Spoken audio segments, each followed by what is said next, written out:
परमाजीन शशदेव महावीर भगवान की, परम पूज्य आचार्य कुंदन स्वामी महाराज की, परम पूज्य आचार्य आदि सागर महादेव गुरु सागर सरस्वती सागर महाराज की, परम पूज्य आचार्य सुंदर सागर जी महाराज की, परम पूज्य आचार्य विशुद्ध सागर जी महाराज की, जगत कल्याण जिनवाणी मात्र की, अहिंसा में विश्व धर्म की। जीने वाणी सुन ले भैया, जीनवाणी सुन ले भैया, जीनवाणी अल्प बुद्धि से करा स्तन तुम्हारा ही माता, स्तन तुम्हारा ही माता, भूल क्षमा कर देना माता, जिन सुन लो भैया जिनवाणी, सुन लो भैया जिनवाणी। सबके राग में निज प्रभु को रुला रहा है क्यों ज्ञानी, रुला रहा है क्यों ज्ञानी। राग करना छोड़ो ज्ञानी, जिन जिनवाणी जिनेन्द्रवाणी। सुन लो भैया जिनवाणी, सुन लो भैया जिनवाणी।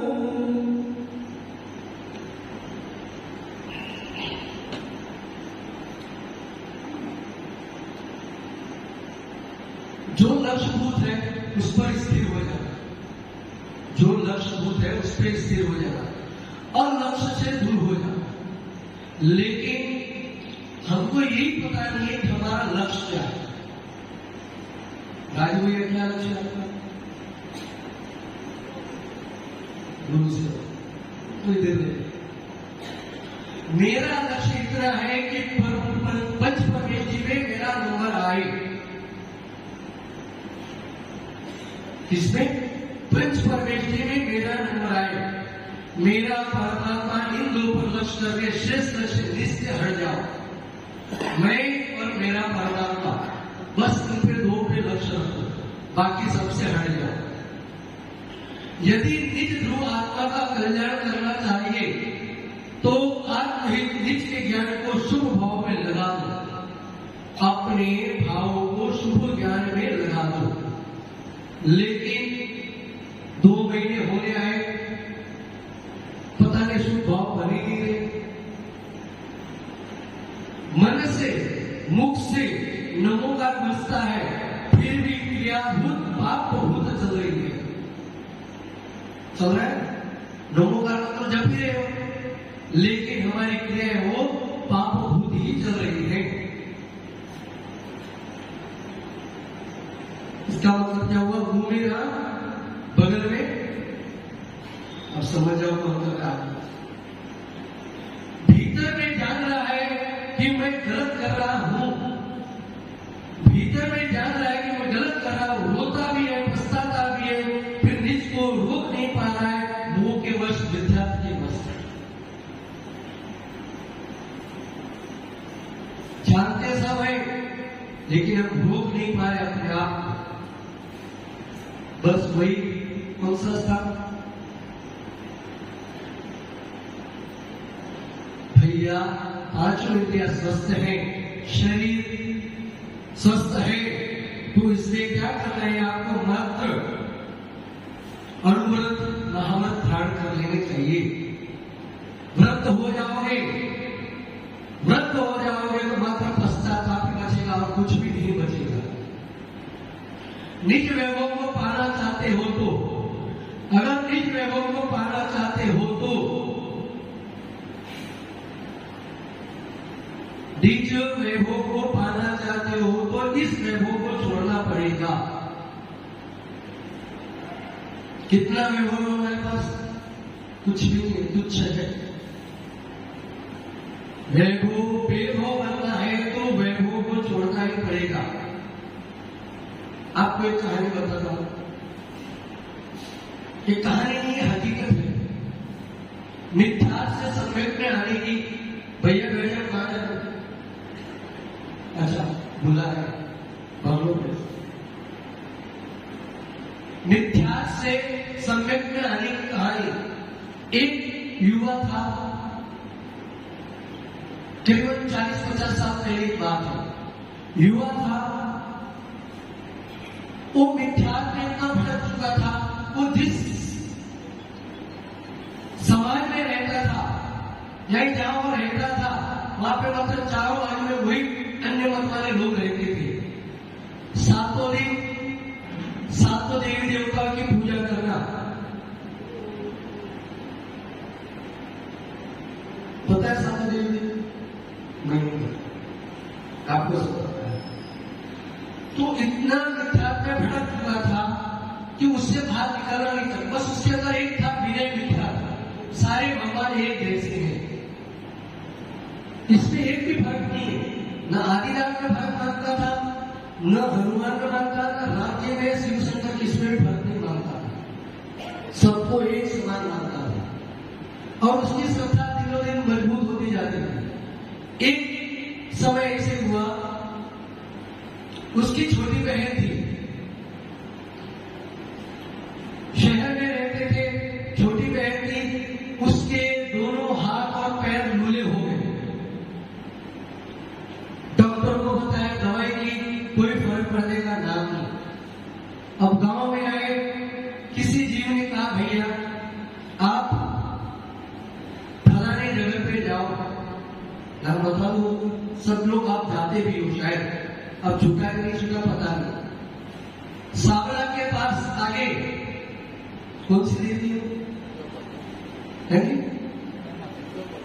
विजय माता। लोगों ने कहा वहां पे ले जाओ। अब दुख के बारे क्या करेंगे, चला गया। मिथ्या तो था ही पहले उसके पास। उस समय 40-50 साल पहले वहां पे जंगल था, 2-2 किलोमीटर लंबे से पानी लाना पड़ता था। 15 दिन रहे वहां पे माता पिता के साथ, वो मित्र, बहन और माता पिता। और रोज वहां पे एक मान्यता है कि वहां पे 4 खंभे हैं। कौन कौन गया वहां पे? सभी गए हैं। भले अभी मना कर रहे हैं, लेकिन गए सब हैं। वहां पे 4 खंभे, वहां कहा जाता है कि भैया उस लड़की को लेके रोज खंभे को चुमाओ, यानी उसको स्पर्श करो, तो आपका जो शरीर का रोग है सब हट जाएगा इसका। और जो देवी देवता होता है उनका काम ही यही है कि भाई अन्य मन में घुस रहा है उसको अपने पास लाना, चमत्कार बताना, तो उनका काम ही है। कोई नई बात तो है नहीं। और 15 दिन के अंदर जो लड़की लूली लंगड़ी गई थी, यहां से उठा के लेके गए थे, वो पूर्ण स्वस्थ हो गया। आप मत चलिए। वो जीव ये समझ नहीं पाया कि मात्र तेरे पुण्य कर्म का उदय था, वहां पे जाने से तेरा सब कुछ ठीक हो गया। उसने इतनी श्रद्धा बैठ गई, उसने बाहर आकर के इतना मिथ्या फैला दिया, भैया वहां पे जाओ, आपका सब दुख दर्द मिट जाएगा। भोले जी में दौड़े वहां पे, और वो जीव शहर से जब भी यहाँ पे आता, गांव में, वहां पे अवश्य जाता। सारे काम छोड़ के वहां पे अवश्य जाता।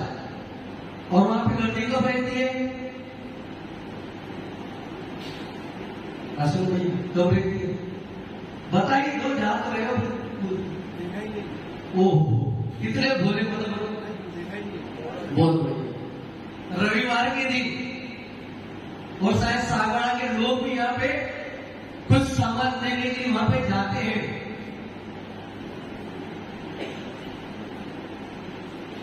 तो उसकी इतनी श्रद्धा जम गई उस पर कि बस आके उसने इतना मिथ्या फैला दिया, बस वहां पे जाओ, आपका सब काम सफल हो जाएगा।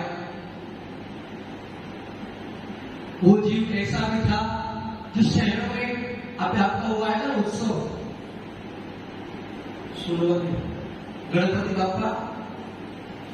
बाप्पा मोरिया, पुढच्या वर्षी लवकर या। वो जहां पे रहता था वहां पे मंडल चलते उस शहर में, उस मंडल की स्थापना भी उसके द्वारा हुई। लेकिन उसे पता नहीं था कि जैसे महावीर भगवान का जो मारीची का रूप था, उसने कितने मत चलाए थे? 363 मत चलाए थे। वो महावीर भगवान को महावीर बन के सिद्ध साहब में विराजमान हो गए भगवान बनकर, ये उस मत को समाप्त नहीं कर पाए। वैसे ही ये जीव अब तक तो मिथ्यात्व था, लेकिन उसके घर में कुछ उपद्रव हुआ, संकट आए, परिस्थितियां खराब होने लगी। बस उसको एक ही सहारा दिखा, पता नहीं उसका पुण्य कर्म का उदय था कि पता नहीं, उसे मात्र दिखे एक ही दिखे वितराग भगवान, उनके शरण में चला गया। और वहां पे भैया ही आते थे रोज स्वाध्याय कराने को, मात्र उनकी वाणी सुनी, जब उसका पुण्य कर्म का उदय था कि वो क्या से क्या होने जा रहा था। उसने अपने सपने भी नहीं सोचा था मैं क्या कर रहा हूं। मात्र उस दिन पहले उसके मात्र एक की वाणी सुनी कि रात्रि भोजन का त्याग का मतलब है 4 प्रकार के अन्न का त्याग। इतना सुनते इस जीव ने वहां बैठे बैठे कैसे कर लिया कि मेरा आजीवन रात्रि भोजन का त्याग। मुझे कुछ नहीं पता था। वो जीव ऐसा था, आपको है ना कमर में दर्द, पेड़ में दर्द, तो उसे इतना दर्द था कमर में, 10 साल तक वो भटकता रहा। वो जमीन पे मात्र 10 मिनट भी नहीं बैठ पाता था। जैसे कि यहाँ पे बैठे बहुत सारे जीव, अब इसमें तो आधे दिन कमर के दर्द वाले हैं और बहुत से आधे ऐसे हैं कुर्सी का मोह ने छोड़ नहीं पा रहे, कुर्सी के मोह से इस पे चिटके हुए। तो वितराग भगवान के शरण में आने से उसका दर्द कहां गया उसे नहीं पता चला। उसकी श्रद्धा बढ़ गई कहां पे? वितराग भगवान पे। और एक बार ऐसे हुआ, किसी माता जी का सब शहर में आया था, उसे बिहार करने को ले जाना, कम से 40-50 किलोमीटर दूर था। तो सुबह उसने दोस्त के साथ गया, और जैसे दोस्त के साथ गया रास्ते में कहीं कंकड़ पत्थर, तब तो मुड़ यही था कि चलो माता जी के जल्दी से बिहार कराना है, भगवान का जल्दी से बिहार कराना है। गाड़ी स्लिप हो गई, नीचे गिर गए दोनों। चलाने वाले को तो कम लगा, लेकिन जो पीछे बैठा था जो मित्र, उसे बहुत ज्यादा लगा। लेकिन भाव यही थे कि जल्दी से जल्दी माता जी के पास पहुंच जाए, उनके अच्छे से सेवा भाव करे। जब घर पे आके देखा उसने, उसके जांघ पे पूरा खून का लंबा जम गया था, काला काला खून बाहर नहीं निकले थे, अंदर के अंदर जम गया था। उसने कुछ भी नहीं किया। आप जैसे होते क्या करते, डॉक्टर के पास जाते 20-50 हजार बिगाड़ देते। उसने मात्र इतना किया, सामयिक में जाता था, बर्फ लिया, आयोडेक्स लिया, और उस पर आयोडेक्स लगाने के बाद मात्र बर्फ से क्या बोला उसने? नमो यंत्राणम, नमो सिद्धाणम, नमो आयडिया, नमो उच्चाय, नमो लोहे।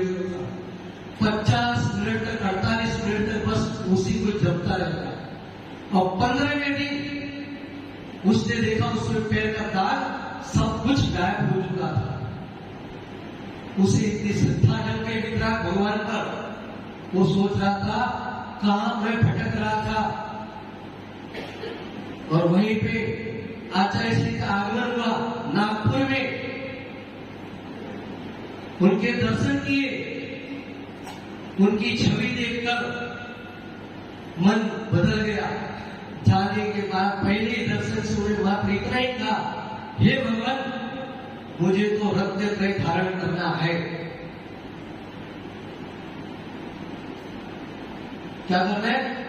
जब उसको कुछ नहीं पता रत्नत्रय क्या होता है, मात्र पढ़ा था। और उनके सामने उसने मिथ्यात्व का भी त्याग कर दिया, अभक्ष का भी त्याग कर दिया, कुव्यसन का भी त्याग कर दिया, कुदेव देवताओं का भी त्याग कर दिया उसको। और आप लोग माता जी 1.5 महीने से पढ़ा रही है, पहला रास्ता नहीं छुपा।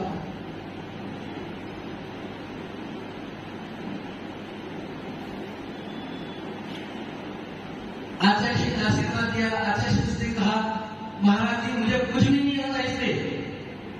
उन्होंने कहा समूह में रहो और सीखो। मुनि महाराज साहब आपको सिखा देंगे। उसका आना जाना चलते रहा उस संघ में। और एक दिन ऐसे आया घर में पता नहीं कौन सी बुद्धि खुली।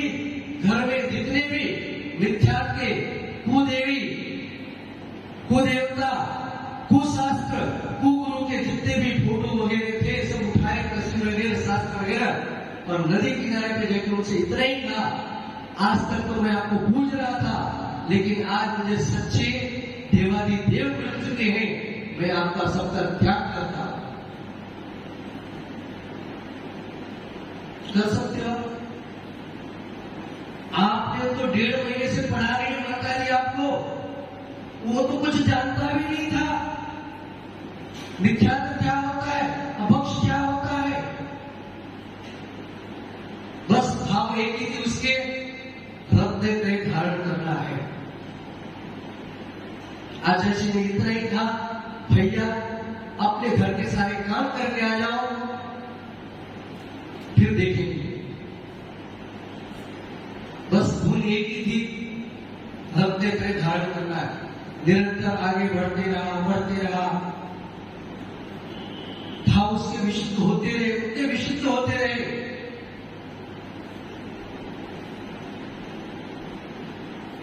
एक दिन सुनील सागर का संग आया, उसे पता ही नहीं था। एक मुनि महाराज थे, उनके बहुत अच्छी लगती थी। उन्होंने हाथ पकड़ा उठा के लेके उनके पास और आचार्य का आचार्य इसको 2 प्रतिमा दे दो। उसने मना नहीं किया, तुरंत 2 प्रतिमा ले ली और छठी प्रतिमा उसने आचार्य विशुद्ध सागर से ली। वो जीव उसके पास 9 साल तक रहा, लेकिन वहां पर उसने बहुत कुछ सीख लिया। कुछ कारणवश उसको वहां से हटना पड़ा।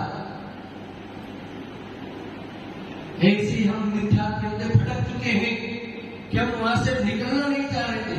आपने देखा बारिश में काला किला निकलता है, वो कभी कभी उल्टा हो जाता है और छटपटाता है सीधा होने के लिए, और छटपटाए इतनी कोशिश करने के बाद एक बार सीधा हो जाता है। क्यों आपके भाव ऐसे नहीं होते? हम भी आज तक मिथ्यात्व में थे तो कभी तो सीधे हो जाए उस कीड़े की तरफ। माता जी रोज पढ़ा रही है, लेकिन हमें अंदर पहुंचना ही नहीं। समय ने करण ली और धीरे धीरे उसकी उत्पादन शक्ति तेज होती गई। बस एक ही निर्णय था उसके पास कि अब सब कुछ त्याग कर महाव्रत धारण करना। अब सोचो महाव्रत धारण करना कठिन है। जब मिथ्यादि नहीं छोड़ पा रहे हम तो महाव्रत छोड़ो, अनुव्रत धारण ना कर पाओगे। उसने बस आचार्य के पास मिथ्यात्व का त्याग कर दिया पूर्णतः। अनुव्रत तो चल ही रहे थे, 7 व्यस्तों का त्याग हो गया और मात्र उसकी श्रद्धा थी तो जिसमें भी नमोकार मंत्र भी, नमोकार मंत्र में श्रद्धा इतनी थी कि निरंतर आगे बढ़ता गया। और एक दिन सारे कुदेव कुशास्त्रों को छोड़कर निकल पड़ा संघ की तरफ। घर में उसका बहुत विरोध भी हुआ, यहां तक सही बात है। अगर अश्विन भैया आप घर पे जाके बोल दो कल मुझे महाराज जी के पास जाकर महाव्रत धारण करने, घर पे क्या होगा? भैया जिसको कखोला भी नहीं आएगा आता है वो भी आपको समझाने आ जाएंगे। यहां तक कि मारपीट भी हुई इसके साथ, पिटा भी गया हो, लेकिन उसका लक्ष्य एक ही था, महाव्रत को धारण करना है। सब कुछ झेल लिया, बस मौन रहता था हमेशा। 24 घंटे में मात्र आधे घंटे घर में बोलता था, 30.5 घंटे मौन में जाता था उसका। सोचो, आप रह सकते हो? इतनी श्रद्धा थी उसको वितराग भगवान पर।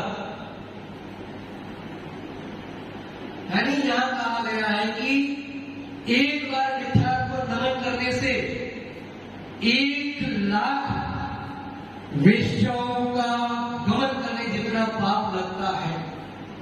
अब सोचो हम कहां भटक गए।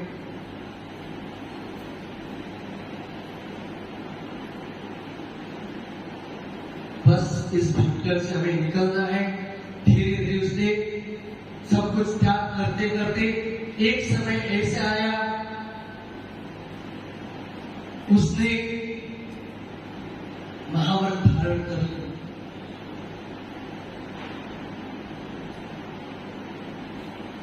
आपको माता जी रोज बताती है, बस आप एक समझ लो, यहां पर आओ, रोज पढ़ने आओ।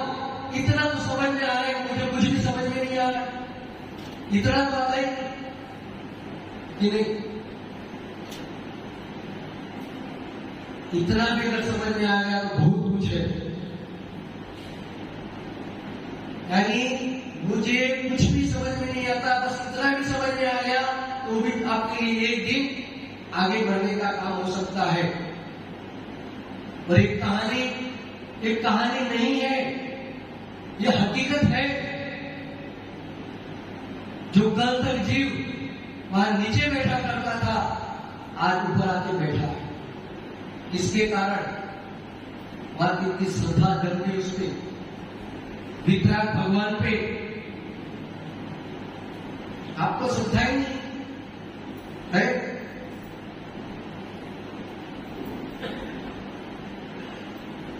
मात्र कुछ बोलो, महाव्रत धारण न कर सको, कम से कम अणुव्रती तो बन जाओ।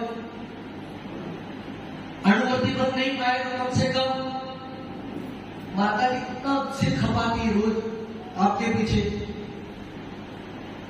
भैया उस जीव को तो कोई सिर खपाने वाला भी नहीं था, उसने स्वयं से सीखा सब कुछ।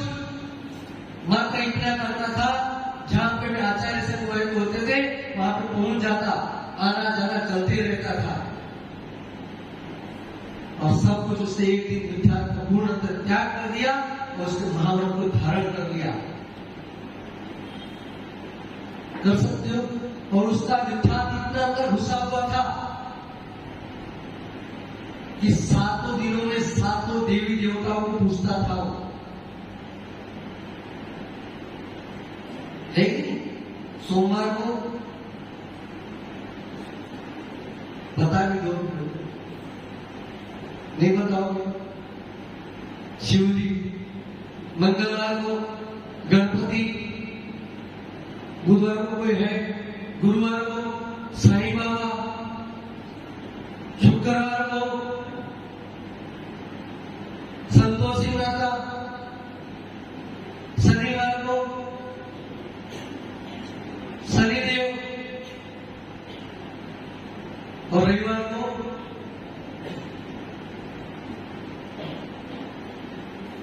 मैं बता रहा हूं, जाना मत। इसका मतलब यानी इसको छोड़ना ही पड़ेगा आपको। और उस जीव ने वो सब छोड़ा। एक समय आया, आज यहां पे बैठा है, वो आपके बीच में नहीं है, वो आपके सामने है।